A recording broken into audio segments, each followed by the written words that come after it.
জাতীয় নাগরিক পার্টির উত্তরাঞ্চলের মুখ্য সংগঠক সার্জিস আলম বিএনপির ভারপ্রাপ্ত চেয়ারম্যান তারেক রহমানকে ট্যাগ করে একটি পোস্ট দিয়েছেন। পোস্টে তিনি বলেছেন, লালমনিরহাট জেলার পাটগ্রাম উপজেলায় সরকার কর্তৃক অনুমোদিত পাথর ও বালুর সাইটগুলো থেকে যে গাড়িগুলো দিয়ে পাথর বালু দেশের বিভিন্ন প্রান্তে যায়, সেই গাড়িগুলো থামিয়ে গাড়ি প্রতি ৫০০ থেকে ১,০০০ টাকা পর্যন্ত চাঁদাবাজি করা হয়। নিয়মিত লক্ষ টাকা চাঁদাবাজির নামে লুটপাট করা হয়। বৃহস্পতিবার ৩ জুলাই মধ্যরাতে সামাজিক যোগাযোগের মাধ্যম ফেসবুকে নিজের ভেরিফাইড আইডি থেকে দেওয়া এক পোস্টে এসব কথা বলেন। সার্জিস আলম বলেন, আজকে পাটগ্রাম উপজেলার ইউএনও সেই চাঁদাবাজদের মধ্য থেকে ২ জনকে ধরে এনে শাস্তি হিসেবে ১ মাসের জেল দেয়।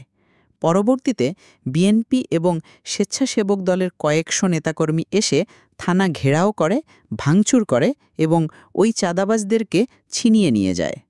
জেলা পুলিশ সুপার পার্শ্ববর্তী হাতীবান্ধা থানা থেকে পুলিশের এক্সট্রা ফোর্স সহযোগিতা চাইলে হাতীবান্ধা থানার বিএনপির নেতাকর্মীরা সেই থানাও অবরুদ্ধ করে রাখে।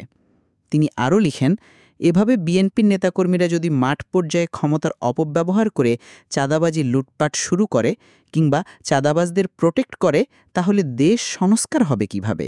স্থানীয় লোকজন বলছে, সেখানকার যিনি এমপি প্রত্যাশী তার মদদে এসব হচ্ছে।